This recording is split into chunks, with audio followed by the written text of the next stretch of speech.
Hello everyone, welcome to Hindi voice. Agatha Christie की जासूसी novel sparkling cyanide part 4। 2 नवंबर की सुबह उदास और भीगी गीली थी। एल्वेस्टन स्क्वायर वाले घर के खाने के कमरे में इतना अंधेरा था कि नाश्ते के वक्त भी रोशनी जलानी पड़ी।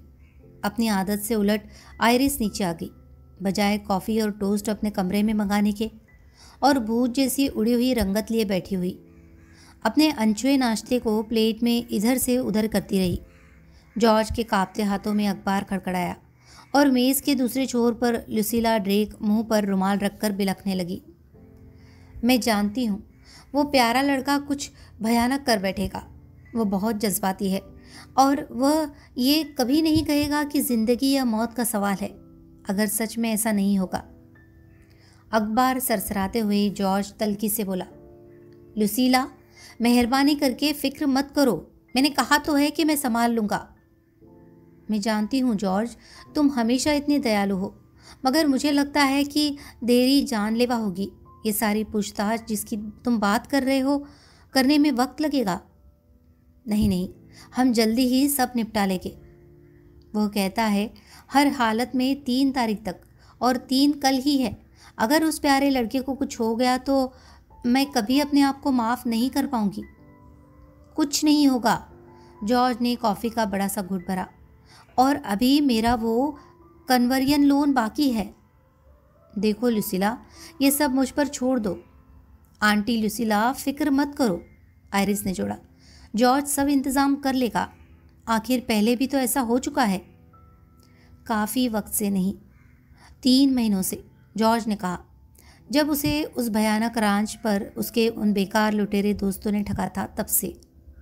जॉर्ज ने नैपकिन से मुंह साफ किया, उठा और कमरे से बाहर जाते जाते मिसेस ड्रेक की पीठ थपथपाई। अब खुश हो जाओ डियर, मैं रूट से तार भिजवाता हूँ। जैसे ही वो बाहर हॉल में गया, आयरिस भी उसके पीछे हो ली। जॉर्ज, क्या तुम्हें नहीं लगता कि हमें आज की पार्टी टाल देनी चाहिए? आंटी लुसीला इतनी परेशान है, क्या हमें घर पर ही उसके पास नहीं रुकना चाहिए? बिल्कुल नहीं। जॉर्ज का गुलाबी चेहरा गहरा लाल हो गया। वो बेकार ठग धोखेबाज हमारी ज़िंदगी को क्यों उलट पलट दे? ये तो ब्लैकमेलर है, नीरा ब्लैकमेलर। अगर मेरी मर्जी चलती तो उसे एक फूटी कौड़ी भी नहीं मिलती। आंटी लुसीला कभी इस बात के लिए राजी नहीं होगी। लुसीला बेवकूफ़ है, हमेशा से रही है। ये औरतें जिन्हें 40 साल की हो जाने के बाद बच्चे होते हैं, वो कभी समझदारी नहीं सीखती। पालने से ही उन्हें बिगाड़ देती है। जो भी वो मांगते हैं उन्हें वही देकर। अगर विक्टर को एक बार भी कहा जाता कि वह अपनी मुश्किल से खुद ही बाहर निकले तो वह इंसान बन गया होता। आयरिस, अब बहस मत करो। मैं आज रात होने से पहले ही कुछ इंतज़ाम कर दूंगा ताकि लुसीला चैन से सो सके। अगर ज़रूरी हुआ तो उसे अपने साथ ही ले चलेंगे। ओह नहीं, वह रेस्तरां नापसंद करती है और इतनी उनिंदी हो जाती है बेचारी। उसे गर्मी भी पसंद नहीं और धुएं से उसे दमा हो जाता है। जानता हूँ, मैं संजीदा नहीं था। जाकर उसे बहलाओ आयरिस, उसे कहो सब ठीक हो जाएगा। वह घुमा और सामने वाले दरवाजे से बाहर चला गया। आयरिस धीरे धीरे खाने वाले कमरे की ओर पलटी। फ़ोन बजा तो वह उसे उठाने गई। हेलो, कौन? उसके चेहरे की पीली रंगत खुशी में बदल गई। एंथनी, खुद एंथनी। कल मैंने तुम्हें फ़ोन किया था मगर तुम मिली नहीं। क्या तुम जॉर्ज पर कुछ दबाव डालने की कोशिश करती रही हो? क्या मतलब? जॉर्ज तुम्हारे यहाँ आज रात की दावत को लेकर इतना ज़ोर लग रहा था। आमतौर पर उसके मेरी निगरानी में खूबसूरत लड़की से परे वाले रवैये से बहुत अलग। बहुत ज़ोर लगा रहा था कि मैं ज़रूर आऊँ। मैंने सोचा शायद ये तुम्हारी होशियारी का कमाल है। नहीं नहीं, इसका मुझसे कुछ लेना देना नहीं। उसका दिल अपने आप ही बदल गया।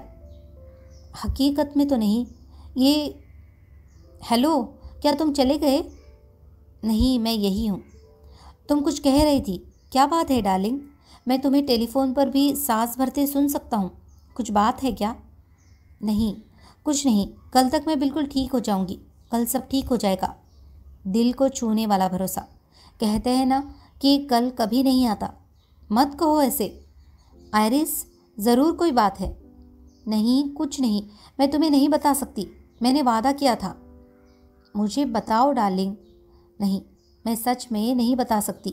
एंथनी, क्या तुम मुझे एक बात बताओगे? अगर बता सका तो। क्या तुम्हें कभी भी रोज़मेरी से मोहब्बत थी? एक पल की चुप्पी और फिर एक हंसी। तो ये बात है। हाँ आयरिस, मैं रोज़मेरी को थोड़ा बहुत प्यार करता था। तुम जानती हो वो बहुत खूबसूरत थी। फिर एक दिन मैं उसके साथ बात कर रहा था और तुम्हें सीढ़ियों से नीचे आते देखा। एक ही मिनट में वो प्यार खत्म हो गया, उड़ गया। दुनिया में तुम्हारे अलावा और कोई नहीं था। यही रूखा सादा सच है। इस बात को लेकर सोच में मत पड़ो। रोमियो की जिंदगी में भी रोजलिन थी, जूलियट द्वारा हमेशा के लिए होश उड़ा दिए जाने से पहले। शुक्रिया एंथनी, मुझे खुशी हुई। रात को मिलता हूँ। आज तुम्हारा जन्मदिन है ना? सच कहूँ तो एक हफ्ते से पहले नहीं, हालांकि ये मेरी जन्मदिन की पार्टी है। तुम उसे लेकर बहुत जोश में नहीं लग रही? नहीं हूँ। उम्मीद करता हूँ कि जॉर्ज जानता है वो क्या कर रहा है, मगर ये पागलपन लगता है कि पार्टी उसी जगह हो जहाँ। ओह, मैं उसके बाद से कई बार लक्समबर्ग जा चुकी हूँ। मेरा मतलब है जब से रोज़मेरी, मेरा मतलब है कि इससे बचा नहीं जा सकता। नहीं, और ये ठीक भी है। आयरिस, मैं तुम्हारे लिए जन्मदिन का तोहफा लाया हूँ। उम्मीद है तुम्हें पसंद आएगा। अलविदा। एंथनी ने फ़ोन बंद कर दिया। आयरिस लुसिला ड्रेक के पास चली गई, उससे बात करने, उसे मनाने और भरोसा दिलाने के लिए। जॉर्ज ने ऑफिस पहुंचते ही रूथ लेसिंग को बुला भेजा। उसके चिंतित चेहरे पर तनाव कम हो गया। जैसे ही रूथ अंदर आई, शांत और मुस्कुराती हुई, अपने साफ काले कोट और स्कर्ट में। Good morning. Good morning Ruth. फिर एक मुसीबत, ये देखो। रूथ ने उसके बढ़े हुए हाथ से तार ले लिया। विक्टर ड्रेक, फिर से? हाँ, धिक्कार है उसे।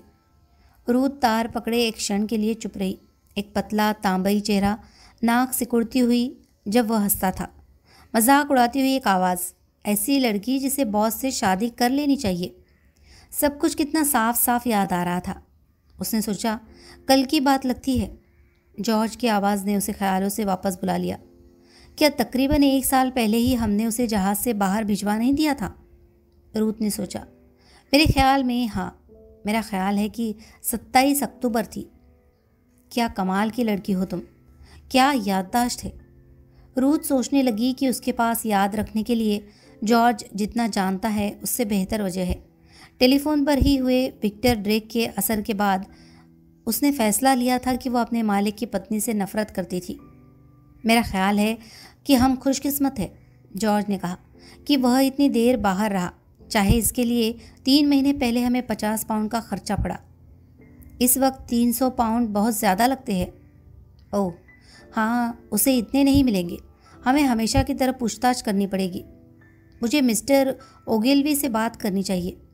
अलेक्जेंडर ओगिलवी ब्यूनोस एरीज में उनका एजेंट था, एक संजीदा दुनियादार स्कॉटलैंड वासी। हाँ, तुरंत तार भेजो। उसकी माँ अजीब हालत में है, जैसे दौरा पड़ा हो। आज रात की पार्टी के साथ यह सब मुश्किल पैदा कर रहा है।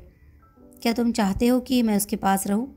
नहीं, जॉर्ज ने जोर से इस विचार को रद्द कर दिया। नहीं, बिल्कुल नहीं। तुम ही ऐसी हो जिसे पार्टी में ज़रूर होना चाहिए। मुझे तुम्हारी ज़रूरत है रूथ। जॉर्ज ने उसका हाथ थाम लिया। तुम ज़्यादा मतलबी नहीं हो? मैं बिल्कुल भी मतलबी नहीं हूँ, रूथ ने मुस्कुराकर सुझाव दिया। क्या मिस्टर ओगिलवी से टेलीफोन पर बात करने का कोई फ़ायदा होगा? हो सकता है आज रात तक ही सारी बात साफ हो जाए। फिर भी अच्छा ख्याल है, टेलीफोन का खर्च करने लायक तो है। मैं अभी काम पर लग जाती हूँ। उसने बहुत हल्के से अपना हाथ जॉर्ज के हाथ से छुड़ाया और बाहर चली गई। जॉर्ज उन कामों को निपटाने लगा जिनको उसका ध्यान देना ज़रूरी था। 5:30 बजे वह बाहर निकला और लक्समबर्ग के लिए टैक्सी ली। लोकप्रिय मगर बदनाम हेड वेटर चार्ल्स उसकी तरफ आया, अपने ऊंचे सिर को झुकाकर स्वागत में मुस्कुराता हुआ। Good morning mister Barton. Good morning Charles. रात के लिए सब ठीक है ना? मेरे ख्याल में आपकी तसल्ली होगी सर। वही मेज़ बीच वाला सही है ना? हाँ, और एक जगह ज़्यादा चाहिए, समझते हो ना? सारा इंतज़ाम हो गया है। और रोज़मेरी भी है? जी मिस्टर बार्टन, मुझे डर है कि वो ज़्यादा सजावटी नहीं है। क्या आप कुछ रेड बेरीज डलवाना चाहेंगे या कुछ गुलदाउदी? नहीं नहीं, सिर्फ रोज़मेरी। ठीक है सर, आप मेन्यू देखना चाहेंगे? गिसेप चार्ल्स के चुटकी बजाते ही एक अधेड़ छोटा सा इतालवी आ खड़ा हुआ। मिस्टर बार्टन के लिए मेन्यू पेश किया गया। आयस्टर सूप, मुर्गे की कलेजी वगैरह वगैरह। जॉर्ज ने बेमन से नज़र डाली। हाँ हाँ ठीक है। जॉर्ज ने मेन्यू लौटा दिया। चार्ल्स दरवाजे तक उसके साथ चला। आवाज़ को धीमी करता हुआ वह फुसफुसाया, क्या मैं ये कह सकता हूँ कि हम इस बात की कितनी कदर करते हैं कि आप दोबारा हमारे यहाँ आ रहे हैं। जॉर्ज के चेहरे पर एक मुस्कान, एक जर्द मुस्कान उभरी। वो बोला, हमें बीते हुए कल को भूलना होगा, सिर्फ उसके बारे में ही सोचते नहीं रह सकते। वो सब बीत चुका है। बिल्कुल सही मिस्टर बार्टन, आप जानते हैं उस वक्त हम सब कितने दहले हुए और दुखी थे। मुझे यकीन है कि मैडम का जन्मदिन खुशगवार होगा और हर चीज़ वैसी ही होगी जैसी आप चाहते हैं। तमीज़ से झुकता हुआ चार्ल्स पीछे मुड़ा और एक क्रुद्ध पतंगे की तरह एक छोटे दर्जे के वेटर पर बरस पड़ा, जो खिड़की के पास वाली मेज़ पर कुछ गलती कर रहा था। होठों पर एक टेढ़ी मुस्कान के साथ जॉर्ज बाहर आ गया। वो इतना कल्पनाशील नहीं था कि लक्समबर्ग की तकलीफ़ को समझ सके। आखिर ये लक्समबर्ग का कसूर तो नहीं था कि रोज़मेरी ने वहाँ पर खुदकुशी करने का फैसला किया था, या किसी ने उसे वहाँ कत्ल करने का। लक्समबर्ग के लिए बहुत मुश्किल रही थी, लेकिन ज़्यादातर लोगों की तरह जॉर्ज के लिए ये महज एक ख्याल भर ही था। उसने क्लब में खाना खाया और डायरेक्टर्स की मीटिंग के लिए चला गया। दफ्तर की तरफ लौटते हुए उसने एक टेलीफोन बूथ से मेदावेल के एक नंबर पर फ़ोन किया। चैन की सांस लेता हुआ वो बाहर आया। हर चीज़ तय किए हुए कार्यक्रम के मुताबिक ही थी। वह वापस अपने दफ्तर चला गया। रूथ तुरंत उसके पास चली आई। विक्टर ड्रेक के बारे में? हाँ, मुझे डर है कि मामला काफ़ी ख़राब है। मुकदमा चलने की संभावना है। वो काफ़ी देर से कंपनी का पैसा चुराता रहा है। क्या ओगिलवी ने बताया कि क्यों? हाँ, मुझे आज सुबह वह टेलीफोन पर मिल गया और अभी 10 मिनट पहले उसने हमें फ़ोन किया था। उसका कहना है कि विक्टर पूरी बात को लेकर काफ़ी बेशर्मी से पेश आएगा ही, लेकिन वो बार बार कह रहा है कि अगर पैसा लौटा दिया गया तो वे लोग मुकदमा नहीं करेंगे। मिस्टर ओगिलवी ने बड़े हिस्सेदार से मुलाकात की और ये सही लगता है। कुल रकम 165 पाउंड है। तो मिस्टर विक्टर 135 पाउंड अपनी जेब में डालने वाले थे। मुझे लगता है ऐसा ही था। कुछ भी हो, हमने वह तो ख़त्म कर दिया। जॉर्ज ने बेरहम तसल्ली से कहा, मैंने मिस्टर ओगिलवी से मामले को सुलझाने के लिए कह दिया। सही किया। जाती तौर पर मैं उस धोखेबाज को जेल जाते देखकर खुश होता, मगर उसकी माँ के बारे में सोचना पड़ता है। मूर्ख मगर एक अच्छी औरत। सो हमेशा की तरह मास्टर विक्टर जीत गया। तुम कितने भले हो, रूथ बोली। मैं? मुझे लगता है कि तुम दुनिया के सबसे अच्छे आदमी हो। जॉर्ज का दिल छुआ गया। वो एक साथ ही खुश हुआ भी और कुछ शर्माया भी। उसने बिना सोचे रूथ का हाथ पकड़कर चूम लिया। डियर रूथ, मेरी सबसे प्यारी और अच्छी दोस्त, तुम्हारे बिना मैं क्या करता? वह सट कर खड़े थे। रूथ ने सोचा, मैं इसके साथ खुश रह सकती थी, मैं इसे खुश रख सकती थी, सिर्फ अगर। जॉर्ज ने सोचा, क्या मैं रेस की सलाह मान लूँ? क्या सारी बात को छोड़ दूँ? क्या यही सबसे अच्छा नहीं होगा? उसके मन में कश्मकश हुई और चली गई। उसने कहा, 9:30 लक्समबर्ग में। वे सब आए थे। जॉर्ज ने चैन की सांस ली। अंत तक उसे डर था कि शायद आखिरी घड़ी में कोई आने से मना कर दे, मगर वे सब वहाँ थे। स्टीफन फैराडे, लंबा और अकड़ा हुआ, हाव भाव से ही दिखावा करने वाला। सैंड्रा फैराडे, सादे काले गाउन में, गर्दन के इर्द गिर्द पन्ने, ऊंचे खानदान से, इसमें कोई शक नहीं था। उसका रंग ढंग बिल्कुल सहज था, शायद हमेशा के मुकाबले कुछ ज़्यादा शालीन। रूथ भी काले लिबास में, सिवाय एक जड़ाऊ क्लिप के और कोई जेवर नहीं। उसके स्याह काले बाल सीधे काढ़े हुए, गर्दन और बाहें बहुर गोरी, बाकी औरतों से ज़्यादा गोरी। रूथ एक कामकाजी लड़की थी। उसके पास इतना लंबा खाली वक्त ही नहीं था कि धूप ताप कर सुनहरी रंगत पा सके। उसकी आंखें रूथ की आंखों से मिली और रूथ उसकी फिक्र भाप कर भरोसा दिलाने के लिए मुस्कुरा दी। जॉर्ज का दिल बढ़ गया। वफादार रूथ। उसकी बगल में बैठी आयरिस असाधारण रूप से खामोश थी। वह अकेली थी जो वहाँ अजीब सी हिस्सेदार होना महसूस कर रही थी। उसका रंग जर्द था मगर उसे जच रहा था। उसने पत्तों जैसे हरे रंग की फ्रॉक पहनी हुई थी। एंथनी ब्राउन सबसे आखिर में आया और जॉर्ज के मुताबिक वो किसी जंगली जानवर जैसे बेआवाज़ तेज़ कदमों से आया, जैसे चीता या तेंदुआ। ये शख्स वाकई खास तमीज़ वाला नहीं था। वे सब वहाँ थे, सब के सब जॉर्ज के जाल में। अब खेल शुरू हो सकता था। कॉकटेल्स ली गई। वे लोग उठे और खुले मेहराब के नीचे से होते हुए रेस्तरां में चले गए। नाचते हुए युगल, मन मन निगरो संगीत, जल्दी जल्दी आते जाते काबिल वेटर। चार्ल्स मुस्कुराता हुआ आगे बढ़ा और उन्हें उनकी मेज़ तक ले गया। ये कमरे के दूसरे छोर पर था, एक कम गहरी गुफा सी, जिसमें 3 मेज़ पड़े थे। एक बड़ा मेज़ बीचों बीच और 2 छोटे मेज़, दो दो लोगों के लिए, दोनों किनारों पर। एक पर एक अधेड़ पीली रंगत वाला विदेशी और एक सुंदर गोरी औरत बैठे थे, और दूसरे पर एक छोकरा सा एक लड़की के साथ। बीच वाला मेज़ बार्टन पार्टी के लिए आरक्षित था। जॉर्ज ने प्रेम से उन्हें उनकी जगहों पर बैठाया। सैंड्रा, तुम यहाँ मेरी दाई तरफ बैठ सकती हो। उसके पास ब्राउन। आयरिस माय डियर, ये तुम्हारी पार्टी है, तुम्हें यहाँ मेरे पास बैठना होगा। और फैराडे, तुम उसके आगे। उसके बाद तुम, रूथ। वह रुका। रूथ और एंथनी के बीच एक खाली कुर्सी थी। मेज़ 7 लोगों के लिए लगाया गया था। हो सकता है मेरा दोस्त रेस थोड़ी देर से आए। उसने कहा था कि हम उसका इंतज़ार न करें, वो किसी भी समय आ जाएगा। मैं चाहता हूँ आप सब उससे मिले। वो बहुत बढ़िया आदमी है, पूरी दुनिया में घुमा है और आप लोगों को कुछ बढ़िया किस्से सुना सकता है। आयरिस को बैठते हुए गुस्सा महसूस हुआ। जहाँ वो बैठ रही थी वहाँ रूथ को बैठना चाहिए था, अपने मेज़बान के साथ।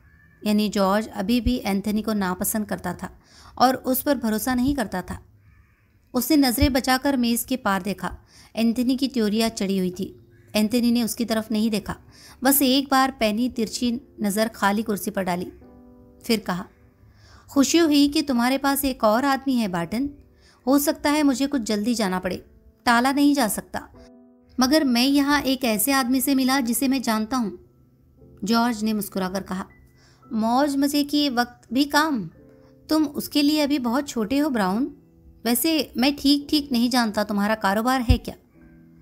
बातचीत में एक चुप्पी सी आ गई। एंथनी का जवाब सोचा समझा हुआ और शांत था।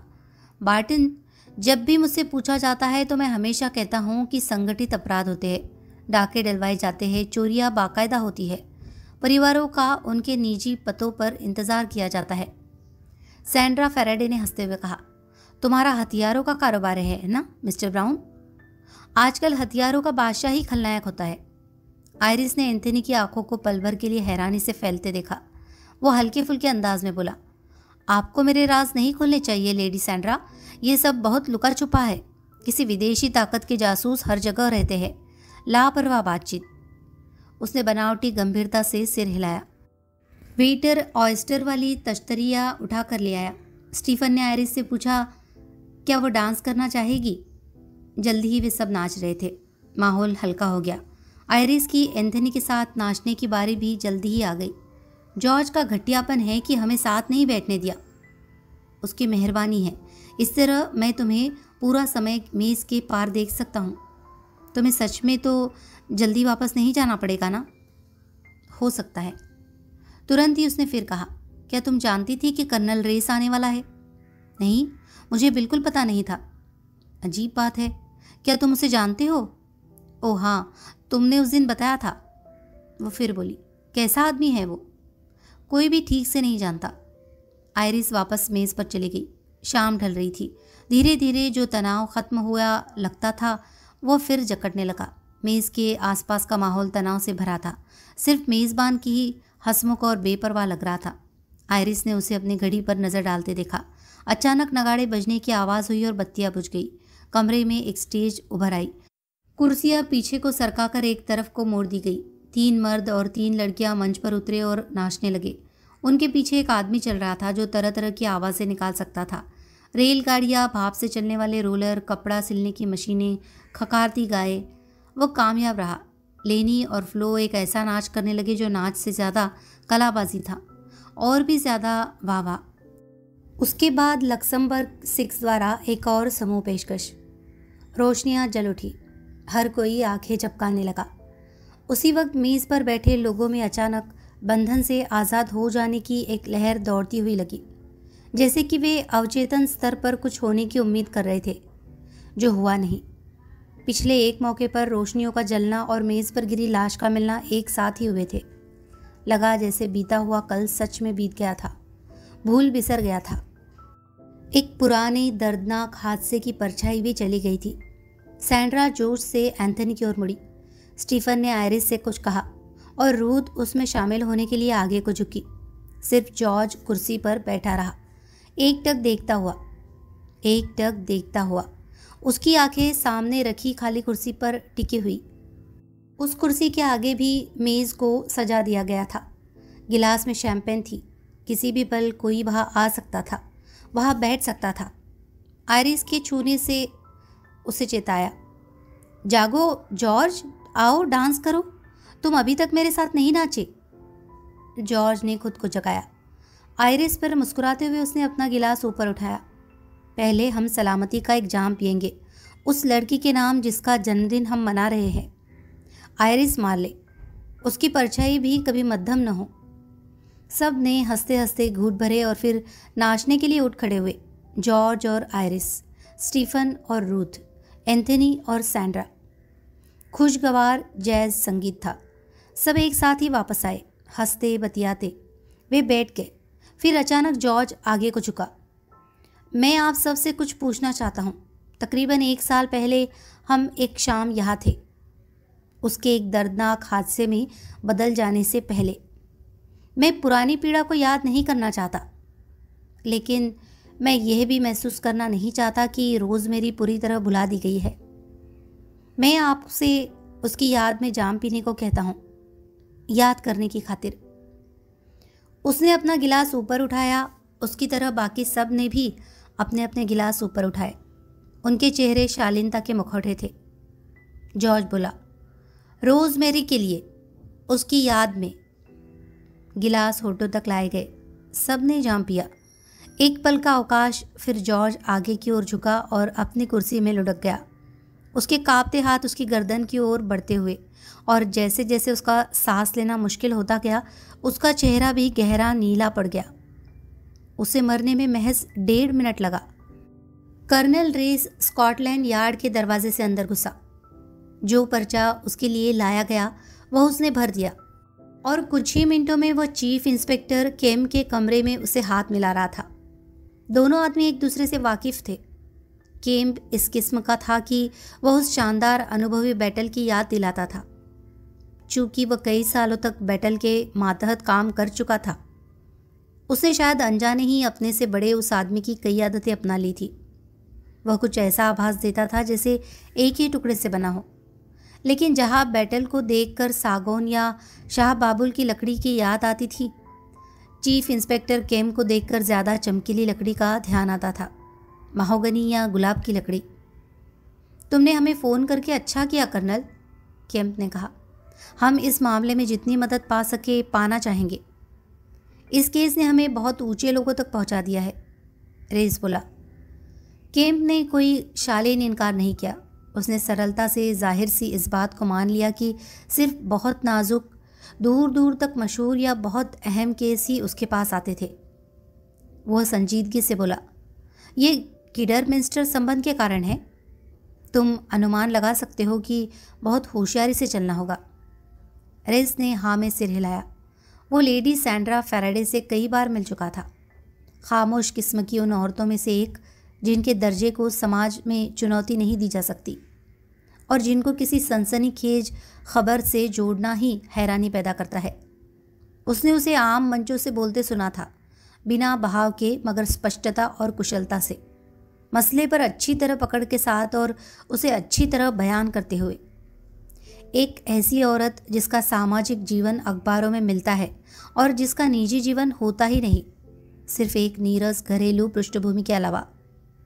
फिर भी उसने सोचा, ऐसी औरतों की जाति जिंदगी होती है। वे निराशा, मोहब्बत और ईर्ष्या के दर्द को जानती है। वे भी बेकाबू हो सकती है और किसी जज्बाती जुए में जिंदगी को ही दांव पर लगा सकती है। उसने दिलचस्पी से कहा, मान लो उसी ने किया हो तो? कैम? लेडी अलेक्जेंड्रा ने? तुम सोचते हो उसने किया होगा? मुझे बिल्कुल पता नहीं, मगर मान लो कि उसने किया है, या उसके पति ने जो किडरमिंस्टर की सुरक्षा घेरे में ही आता है? चीफ इंस्पेक्टर केम की हल्के नीले रंग की आंखों ने बेहिचक रेस की काली आंखों में झांका। अगर उन दोनों में से किसी एक ने भी खून किया है तो हम उसे फांसी पर लटकवाने के लिए अपना पूरा जोर लगा देंगे। तुम ये जानते हो, इस मुल्क में न कातिलों से डर है न उनके लिए कोई रियायत, मगर हमें अपने सबूतों को लेकर एकदम पक्का होना पड़ेगा। सरकारी वकील इस पर जोर डालेगा। रेस ने हाँ में सिर हिलाया। फिर वो बोला, चलो जो हुआ उसको देखते हैं। जॉर्ज बार्टन की मौत साइनाइड जहर से हुई, वैसे ही जैसे 1 साल पहले उसकी बीवी की हुई थी। तुमने कहा कि तुम सच में रेस्तरां में थे। हाँ, बार्टन ने मुझे पार्टी में आने के लिए कहा था। मैंने इनकार कर दिया। जो वह करने जा रहा था मुझे पसंद नहीं था। मैंने विरोध किया था, जोर लगाया था कि अगर उसको अपनी पत्नी की मौत को लेकर कोई शक था तो उसे सही लोगों के पास जाना चाहिए, तुम्हारे पास। कैंप ने सिर हिलाया। उसे यही करना चाहिए था।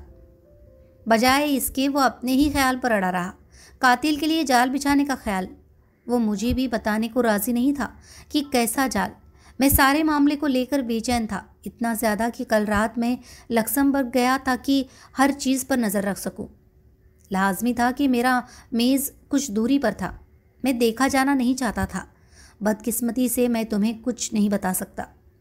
मैंने ऐसा कुछ नहीं देखा जिस पर शक किया जा सके। सिर्फ वेटर और उसके अपने मेहमान ही मेज़ तक आए। हाँ, कैम बोला, इससे दायरा तंग हो जाता है नहीं?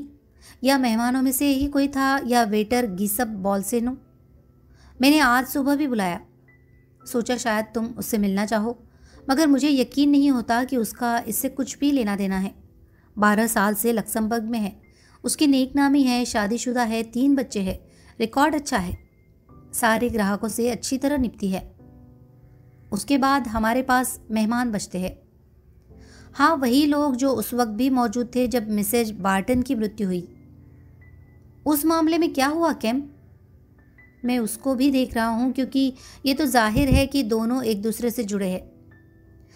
एडम ने संभाला था उसे सीधे खुदकुशी का केस तो नहीं कहा जा सकता, मगर खुदकुशी ही सबसे ज़्यादा मुमकिन हल है।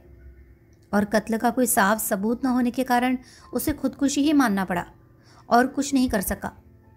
तुम जानते हो, हमारे रिकॉर्ड में इस तरह के बहुत से मामले हैं, खुदकुशी सवालिया निशान के साथ। जनता सवालिया निशान के बारे में नहीं जानती, मगर हम ये बात ध्यान में रखते हैं। कई बार हम गुपचुप तरीके से भी तहकीकात करते हैं। कभी कभी कुछ सामने आ जाता है, कभी नहीं आता। इस मामले में नहीं आया।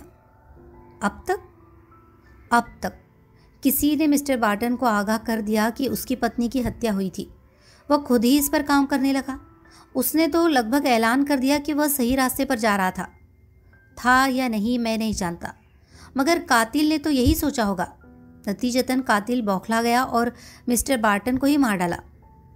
जहाँ तक मैं देख सकता हूँ अभी तक तो यही लगता है। उम्मीद है तुम सहमत होगे। ओह हाँ, इतना हिस्सा तो सीधा साफ लगता है। भगवान जाने जाल क्या था। मैंने देखा था कि मेज़ पर एक कुर्सी खाली थी। शायद वह किसी ऐसे गवाह का इंतज़ार कर रही थी जिसके आने की उम्मीद नहीं थी।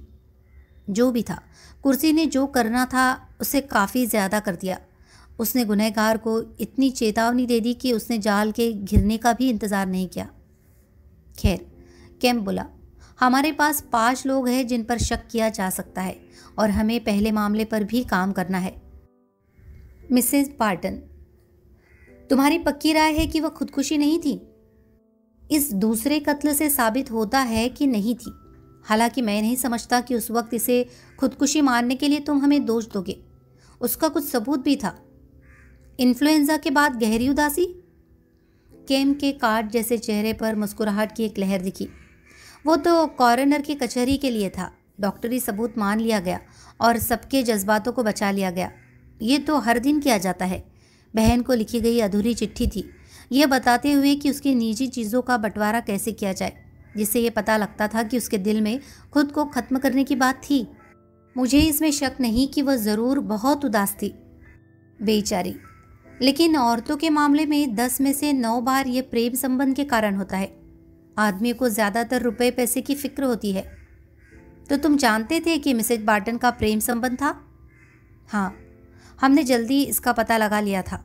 सावधानी से लगाया था, लेकिन ज़्यादा खोजबीन नहीं करनी पड़ी। Stephen Faraday? हाँ, वो अर्लेज कोर्ट में एक छोटे से फ्लैट में मिला करते थे। 6 महीने से ऊपर से चल रहा था ये। कहते हैं उनका झगड़ा हुआ था, या शायद वह उससे उकता रहा था। खैर, गहरी उदासी के दौरे में अपनी जान लेने वाली वह पहली औरत नहीं होगी। एक रेस्तरां में पोटेशियम साइनाइड लेकर? हाँ, अगर वह इसे लेकर नाटकीय होना चाहती थी तो उस आदमी की आंखों के सामने वगैरह वगैरह। कई लोग तमाशा पसंद करते हैं। जितना मैं पता लगा सका, उसे दुनिया के चलन की खास परवाह नहीं थी। सारी सावधानियां स्टीफन की तरफ से थी। कोई सबूत है कि जो हो रहा था कि उसके बारे में उसकी पत्नी को पता था या नहीं? जहाँ तक हमें पता लगा, उसे कोई इल्म नहीं था। फिर भी हो सकता है वह जानती हो। कैम, वह ऐसी औरत नहीं थी जो अपने दिल की बात सरेआम कर दे। ओह, काफ़ी हद तक मानकर चलो कि दोनों बातें हो सकती है। सैंड्रा जलन की वजह से, स्टीफन अपने करियर के लिए। तलाक से उसका करियर खत्म हो जाता। ऐसा नहीं कि तलाक का अब भी वही मतलब है जैसा पहले होता था, मगर जहाँ तक स्टीफन का सवाल है, इसका मतलब होता किडरमिंस्टर परिवार की दुश्मनी। और उस लड़की सेक्रेटरी का क्या? उसकी संभावना है। हो सकता है वह जॉर्ज बार्टन पर मोहित हो। दफ्तर में दोनों काफ़ी नज़दीक है और वहाँ ऐसा समझा जाता है कि उसे जॉर्ज में दिलचस्पी है। दरअसल कल दोपहर टेलीफोन लेने वाली एक लड़की जॉर्ज की यह कहते हुए नकल उतार रही थी कि वह उसके बिना कुछ नहीं कर पाता, और तभी मिस लेसिंग बाहर आ गई और लड़की को रंगे हाथों पकड़ लिया और तुरंत नौकरी से निकाल दिया। 1 महीने की तनख्वाह दी और रफा दफा हो जाने को कह दिया। लगा जैसे वह इसे लेकर कुछ चिड़चिड़ी थी। बहन को थोड़ा पैसा मिला है, ये याद रखना भी ज़रूरी है। लड़की अच्छी लगती है, लेकिन कुछ कहा नहीं जा सकता। और मिसेज बार्टन का दूसरा बॉयफ्रेंड भी है। मैं जानने को उत्सुक हूँ कि तुम्हारा उसके बारे में क्या कहना है। कैंप ने हौले हौले कहा। अजीब ढंग से बहुत कम, लेकिन जितना भी है बहुत अच्छा नहीं है। उसका पासपोर्ट सही है। वह एक अमेरिकी नागरिक है जिसके बारे में हम कुछ नहीं जान सकते, नुकसान पहुंचाने वाला या दूसरी तरह का। वो यहाँ आया, क्लेरिसीज में ठहरा और किसी तरह लॉर्ड ड्यूसबरी के साथ जान पहचान कर ली। भेदी आदमी हो सकता है। लगता है ड्यूसबरी को उस पर यकीन हो गया और उसे रुकने के लिए कह दिया। तब वक्त कुछ नाजुक था। हाँ, उस शख्स ब्राउन ने अपने हाथों को हथियारों में दिलचस्पी रखने वाले के रूप में पेश किया। उसके वहाँ रहने के थोड़ी देर बाद ही उस तोड़फोड़ के मामले का पता चल गया। एन आखिरी मौके पर ब्राउन ड्यूसबरी के कई यारों को मिला। उसने उन सब से रिश्ता बना रखा था जो हथियार बनाने वाली कंपनियों से जुड़े थे। नतीजतन उसको काफ़ी ऐसा सामान दिखाया गया जो मेरे मुताबिक उसे कभी नहीं देखना चाहिए था। 1-2 ऐसी जगहों पर तो उसके आसपास मौजूद होने के कुछ देर बाद ही काफ़ी गड़बड़ भी हुई। दिलचस्प आदमी है एंथनी ब्राउन। हाँ, काफ़ी आकर्षक है और फ़ायदा उठाने के लिए इसका पूरा इस्तेमाल भी करता है। इसमें मिसेज बार्टन कहाँ आती है? जॉर्ज का तो हथियारों की दुनिया से कुछ लेना देना नहीं, लेकिन वे काफ़ी करीब लगते थे। हो सकता है उसने मिसेज बार्टन को कुछ बता दिया हो। तुम सबसे बेहतर जानते हो कर्नल कि एक खूबसूरत औरत आदमी से क्या क्या उगलवा सकती है। रेस ने सिर हिला दिया। चीफ इंस्पेक्टर के शब्दों का मतलब ये मानकर कि वह काउंटर एस्पियोनेज डिपार्टमेंट के सिलसिले में था, जो पहले उसके अधीन था, और न कि जैसा कई अज्ञानी लोग समझते थे, उसकी अपनी असावधानियों के कारण। 1-2 मिनट के बाद वह बोला, क्या तुम्हें वह ख़त मिल गए जो जॉर्ज बार्टन को मिले थे? हाँ, उन्हें मिस मार्ले ने मेरे लिए ढूंढ निकाला। जानते हो कि मुझे उन खतों में दिलचस्पी है। उनके बारे में जानकारों की क्या राय है? सस्ता कागज़, मामूली स्याही, उंगलियों के निशान बताते हैं कि उन्हें आयरिस मार्ले और जॉर्ज बार्टन ने छुआ, और लिफाफे पर अनजाने धब्बे और डाक कर्मचारी वगैरह। वो टाइप किए गए थे, विशेषज्ञों के मुताबिक किसी अच्छे पढ़े लिखे और तंदुरुस्त आदमी द्वारा। अच्छा पढ़ा लिखा? कोई नौकर नहीं? मुमकिन नहीं। ये तो इसे और भी दिलचस्प बना देता है। इसका मतलब कि कम से कम किसी और को भी शक था। कोई ऐसा जो पुलिस के पास नहीं गया, कोई ऐसा जो जॉर्ज के मन में शक जगाना चाहता था, लेकिन जो इस मामले में आगे नहीं बढ़ा। यहाँ कुछ अजीब है कैम। जॉर्ज ने खुद तो ये नहीं लिखे होंगे। होंगे क्या? वो लिख सकता था, मगर क्यों? खुदकुशी से पहले एक कदम, खुदकुशी जिसे वह कत्ल दिखाना चाहता था, ताकि स्टीफन फैराडे फांसी पर लटक जाए। ये एक ख्याल है, लेकिन फिर वह पहले ये पक्का कर लेता कि हर चीज़ फैराडे के खूनी होने की ओर इशारा करे। मगर हमारे पास फैराडे के खिलाफ कुछ नहीं है। और साइनाइड? क्या कोई डिब्बा वगैरह मिला? हाँ, मेज़ के नीचे कागज़ का एक पैकेट, उसके अंदर साइनाइड के दानों के निशान, कोई उंगलियों के निशान नहीं। जासूसी कहानी में तो बेशक ये कागज़ खास तरह का होगा या खास ढंग से तय किया गया। मैं इन जासूसी कहानी लेखकों को रोज़मर्रा के कामों पर एक कोर्स पढ़ाना चाहूँगा। वो जल्दी ही सीख जाएंगे कि बहुत सी बातों का तो पता भी नहीं लगाया जा सकता और कभी भी कहीं भी कोई किसी पर ध्यान नहीं देता। रेस मुस्कुराया। ज़्यादा ही बढ़ाई चढ़ाई गई बात। क्या कल रात किसी ने कुछ देखा? असल में मैं आज वही से शुरू कर रहा हूँ। कल रात मैंने सबके छोटे छोटे बयान लिए थे और मिस मार्ले के साथ एल्वेस्टन स्क्वायर जाकर बार्टन के डेस्क और कागज़ों को देखा था। आज मैं सबके पूरे बयान लूँगा और रेस्तरां में दूसरे 2 मेज़ों पर बैठे लोगों के भी। उसने कुछ कागज़ों को उल्टा पलटा। हाँ, ये रहे। जेरल्ड टॉलिंगटन, ग्रेनेडियर गार्ड्स और माननीय पेट्रिशिया ब्राइस वुडवर्थ, जवान जोड़ा जिनकी सगाई हो चुकी है। मैं शर्त लगा सकता हूँ कि उन्होंने एक दूसरे के अलावा और कुछ नहीं देखा होगा। और मिस्टर पेड्रो मोराल्स, मैक्सिको से एक दुष्ट, उसकी तो आंखों की सफ़ेदी भी पीली है। और मिस क्रिस्टीन शेनन, पैसे के पीछे भागती खूबसूरत गोरी। शर्त है कि उसने कुछ नहीं देखा। तुम कल्पना भी नहीं कर सकते कितनी मूर्ख है। सिर्फ जहाँ पैसे की बात न हो, 100 में से एक संयोग कि उनमें से किसी एक ने भी कुछ देखा हो, मगर फिर भी उनके नाम पते ले लिए ताकि अगर कुछ। हम उस वेटर गिसप से शुरू करेंगे। वह इस वक्त यहाँ है, मैं उसे अंदर बुलवाता हूँ। वेटर गिसप एक अधेड़ आदमी था, दुबला पतला, कुछ कुछ बंदर जैसे समझदार चेहरे वाला। वह घबराया हुआ था, लेकिन ज़रूरत से ज़्यादा नहीं। उसकी अंग्रेज़ी का प्रवाह अच्छा था क्योंकि उसने बताया कि वह 16 साल की उम्र से इस देश में था और एक अंग्रेज़ औरत से शादी की थी। केम्प उसके साथ हमदर्दी से पेश आया। अब सुनेगी सब, तुम्हें इस मामले में किसी और चीज़ का ध्यान आया? मेरे लिए ये बहुत तकलीफ़देह है। उस मेज़ की देखभाल मैं ही करता हूँ, मैं ही शराब डालता हूँ। लोग कहते हैं कि मैं पागल हो गया हूँ, कि मैं गिलासों में जहर डाल देता हूँ। ऐसा है नहीं, मगर लोग यही कहेंगे। पहले ही मिस्टर गोल्डस्टेन कहते हैं कि मैं 1 हफ्ता काम से छुट्टी ले लूँ तो बेहतर है, ताकि लोग मुझे वहाँ सवाल न पूछे और मेरी तरफ इशारा न करे। वो एक ईमानदार आदमी है और जानते हैं कि ये मेरा कसूर नहीं था और ये कि मैं वहाँ कई सालों से हूँ, इसलिए वो मुझे बर्खास्त नहीं कर सकते, जैसा कि कई रेस्तरां मालिक कर देते। एम चार्ल्स भी बहुत मेहरबान रहा, लेकिन फिर भी मेरे लिए ये बदकिस्मती है और मुझे इससे डर लगता है। मैं खुद से पूछता हूँ, क्या मेरा कोई दुश्मन है? क्या कोई है? केम्प ने बिना किसी भाव के पूछा। उदासी भरा बंदर चेहरा मुस्कान से खिंच सा गया। गीसप ने अपनी बाहें फैला दी। मेरा? दुनिया में मेरा कोई दुश्मन नहीं। बहुत से अच्छे दोस्त, लेकिन दुश्मन कोई नहीं। केम्प ने घुरघुराहट की सी आवाज़ की। अब पिछली रात के बारे में, मुझे शैंपेन के बारे में बताओ। सिलेकू थी, 1928 की, बहुत बढ़िया और महंगी शराब। मिस्टर बार्टन ऐसे ही है, उन्हें बढ़िया खाना और शराब पसंद है, सबसे बढ़िया। क्या उसने शराब पहले से ही ऑर्डर कर रखी थी? हाँ, उन्होंने चार्ल्स के साथ सब तय कर रखा था। मेज़ पर खाली जगह के बारे में क्या? उन्होंने उसका भी इंतज़ाम किया हुआ था। उन्होंने चार्ल्स से कह रखा था और मुझे भी। एक युवती ने देर शाम आकर वहाँ बैठना था। युवती ने? रेस और केम्प ने एक दूसरे की ओर देखा। क्या तुम जानते हो वो कौन थी? गीसप ने इनकार में सिर हिलाया। नहीं, मैं इसके बारे में कुछ नहीं जानता। उसे बाद में आना था। मैंने इतना ही सुना। शराब के बारे में बताते रहो। कितनी बोतलें? 2 बोतलें, और तीसरी तैयार रहे अगर ज़रूरत पड़े तो। पहली बोतल काफ़ी जल्दी ख़त्म हो गई दूसरी मैंने कैबरे के थोड़े पहले ही खोली।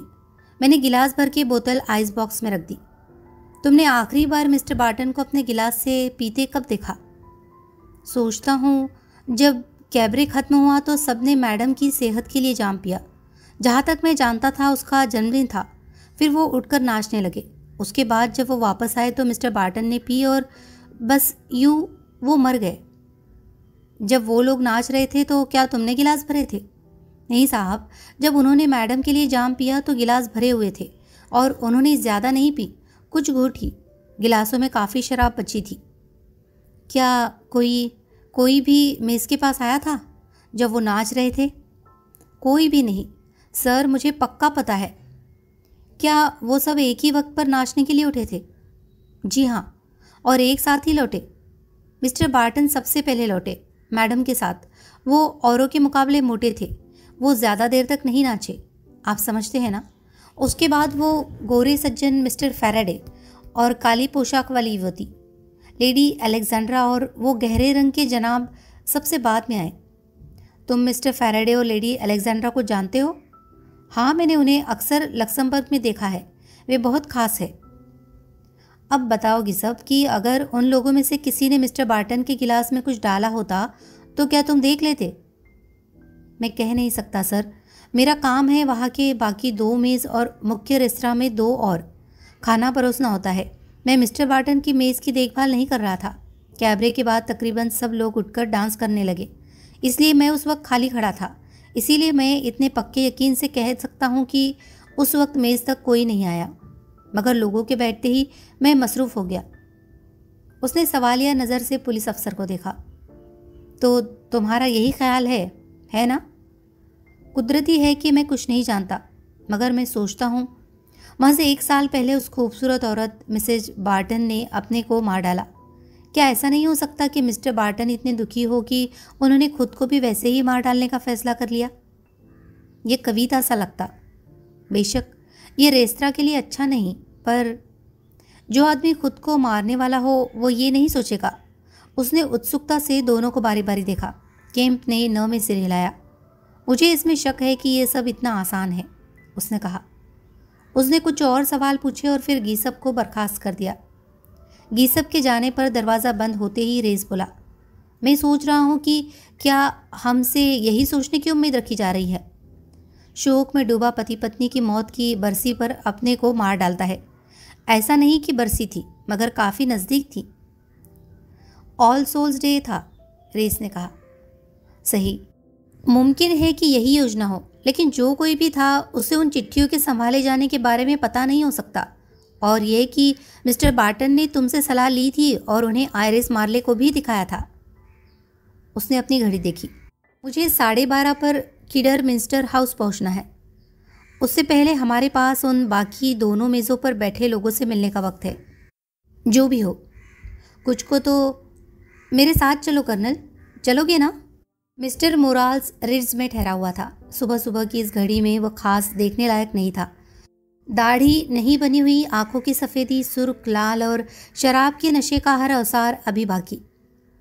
मोराल्स अमेरिका का नागरिक था और वही की कोई बोली बोलता था। चाहे वह जो भी याद कर सके उसे याद करने का दावा कर रहा था। फिर भी पिछली शाम की उसकी यादें बेहद धुंधली थी। मैं क्रिसी के साथ गया।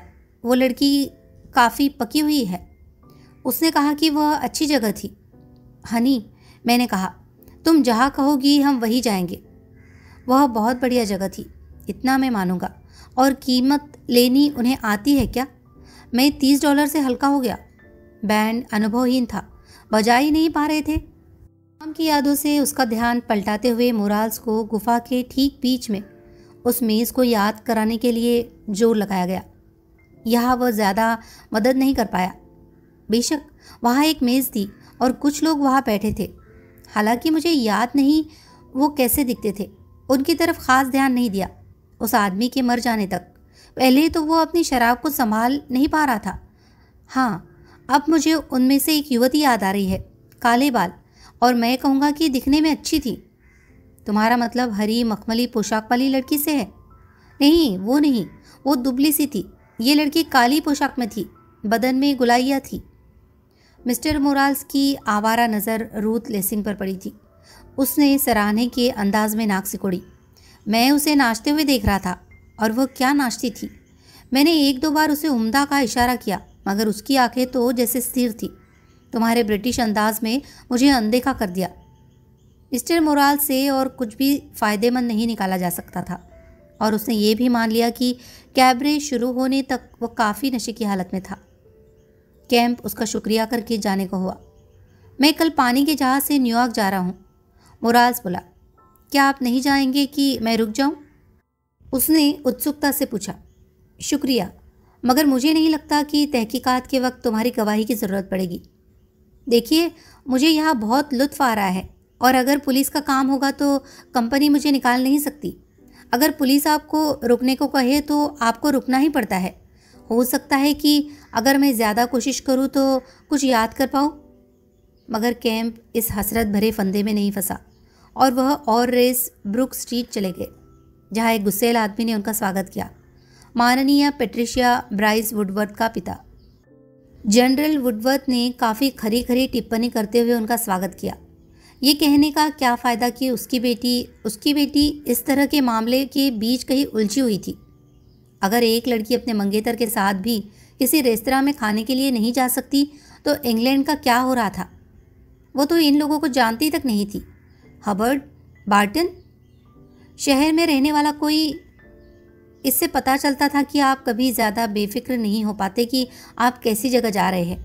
लक्समबर्ग को तो हमेशा ठीक ठाक ही समझा जाता था, मगर साफ था कि दूसरी बार ऐसा हादसा हुआ था। जेरल्ड बेवकूफ़ था जो पैट को भा ले गया। ये नौजवान समझते हैं कि वे सब जानते हैं, लेकिन जो भी हो, वो अपनी बेटी को इस तरह तंग होने, सताए जाने या सवाल पर सवाल पूछे जाने नहीं देगा। किसी वकील की राय के बिना तो नहीं। वह लिंकन्स इन में एंडरसन को फ़ोन करके पूछेगा। यहाँ जनरल ठहरा और रेस को देखता हुआ बोला, आपको कहीं देखा है? अब कहा। रेस का जवाब तपाक से आया और एक मुस्कुराहट के साथ, बैडरपोर 1923। खुदा कसम, जनरल ने कहा। जॉनी रेस, तुम इस सारे तमाशे के बीच क्या कर रहे हो? रेस मुस्कुराया। जब तुम्हारी बेटी से पूछताछ करने की बात उठी तो मैं चीफ इंस्पेक्टर कैम के साथ था। मैंने सुझाव दिया कि ज़्यादा अच्छा होगा अगर उसको स्कॉटलैंड बुलाने की जगह इंस्पेक्टर कैंप यहाँ चलाए, और मैंने सोचा कि मैं भी साथ चलता हूँ। ओह, तुम्हारी शालीनता रेस। बेशक हम उसको कम से कम परेशान करना चाहते थे, चीफ इंस्पेक्टर कैंप ने जोड़ा। इसी पल दरवाज़ा खुला और मिस पेट्रिशिया ब्राइस वुडवर्थ अंदर आई और एक नौजवान की तरह स्थिति को शांति और अलगाव के साथ हाथ में ले लिया। हेलो, वो बोली, आप स्कॉटलैंड यार्ड से है नहीं? कल रात के सिलसिले में मैं चाहती थी कि आप आए। क्या पिताजी परेशान कर रहे हैं? मत कीजिए डैडी, आपको पता है ना डॉक्टर ने आपके ब्लड प्रेशर के बारे में क्या कहा है। आप हर एक बात को लेकर इस हालत में क्यों आना चाहते हैं? मैं समझ नहीं सकती। मैं इंस्पेक्टर या सुपरिटेंडेंट को या जो भी ये है अपने कमरे में ले जाती हूँ और वॉल्टर को आपके पास विस्की सोडा के साथ भेजती हूँ। गुस्से में जनरल का मन तो हुआ कि वह कई तरह से तीखे ढंग से अपने दिल की बात जाहिर कर दे, लेकिन सिर्फ इतना ही कह पाया, मेरा पुराना दोस्त मेजर रेस। इस परिचय के बाद पेट्रिशिया की रेस में दिलचस्पी खत्म हो गई और उसने इंस्पेक्टर केम को एक दिव्य मुस्कान फेंकी। पूरे युद्ध कौशल के साथ वह उन्हें कमरे से बाहर ले गई, अपने पिता को उसकी स्टडी में बंद करके।